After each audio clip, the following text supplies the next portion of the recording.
तो इसलिए कुरान पाक में ये कहा गया कि हस्बैंड और वाइफ एक दूसरे के लिए लिबास है। बस मसला यहीं से शुरू होता है। जब एक वाइफ अपने हस्बैंड को ताने मारने लग जाती है कि आपने तो मेरे लिए कुछ नहीं किया, आप तो मेरे साथ कभी खड़ी नहीं होते, आप तो अपने घर वालों के साथ होते हो, मेरे तो भी आपको फ़िक्र ही नहीं है। अच्छा, दूसरी तरफ हस्बैंड जो है वो उसकी मोहब्बत जो है वो बाहर बाँटता है। आप कह लीजिए वो परेशान होगा, वो दुखी होगा, या घर में उसको मोहब्बत नहीं मिल रही, या उससे कोई प्यार नहीं करता, या उससे प्यार भरी कोई बातें नहीं करता, तो ऐसे में वो जो मर्द है वो बाहर की तरफ जाता है। लेकिन करता क्या है वो उसकी वाइफ़ की जो मोहब्बत है, जिसके ऊपर सिर्फ़ उसकी वाइफ़ का हक है, अब वो बाहर बाँटता है, जो कि हराम है, जो कि हराम है। आप याद रखिए, जब दोनों ये हरकतें करेंगे तो उनकी स्किन रिएक्ट करेगी।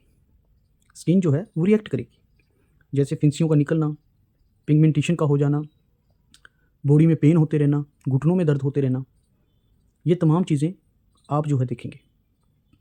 और ऐसे ही ये जो असरात हैं ये बच्चों में भी चले जाते हैं। अगर आपकी वाइफ़ प्रेग्नेंट है और आप हराम की तरफ गए हुए हैं, आप बाहर जो है उसकी मोहब्बत बाँट रहे हैं, आप कोई गलत काम कर रहे हैं, आप किसी को धोखा दे रहे हैं, चीटिंग कर रहे हैं, और उससे जो पैसा आपके पास आ रहा है उसको आप फूड में, फ्रूट में कन्वर्ट कर रहे हैं और उसको खा रहे हैं, आपकी वाइफ़ खा रही है, और आपकी वाइफ़ से ही आपके जो उसकी पेट में बच्चा है वो उसको कंज़्यूम कर रहा है, तो उसके असरात होंगे। आपसे गुज़ारिश ये है कि अगर आपका बच्चा कोई ऐसी बीमारी से गुज़र रहा है, आप अपने ऊपर थोड़ा ध्यान दें।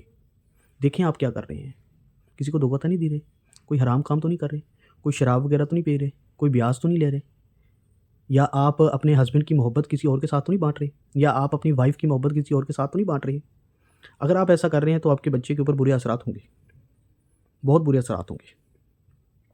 उसका इलाज आप दोनों के पास है, उसका इलाज आप दोनों के पास है। आप ठीक हो जाइए, आपका बच्चा ठीक हो जाएगा। वो आपसे जुड़ा हुआ है, वो आपका बच्चा आपसे जुड़ा हुआ है।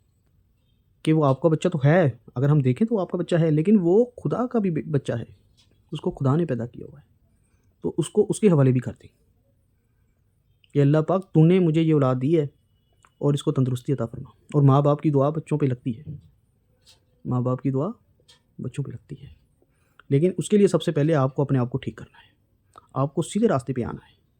देखिए, आप खुदा के सामने पेश हो जाएँ। मैं आपको एड्रेस बताता हूँ, मेरा अल्लाह तन्हा है और वो तन्हा तन्हाई में मिलता है, तो तन्हाई में उसको मिल लीजिए, आज रात तहज्जुद में मिल लीजिए और उससे तौबा कर लीजिए। वो बुरे काम, वो पुरानी बातें, वो गंदी बातें वो छोड़ दीजिए, अल्लाह ताला से बातें कीजिए। मैं यकीन के साथ कहता हूँ आपका काम हो जाएगा, आपका बच्चा ठीक हो जाएगा, आप ठीक हो जाएंगे, आपका बच्चा ठीक हो जाएगा।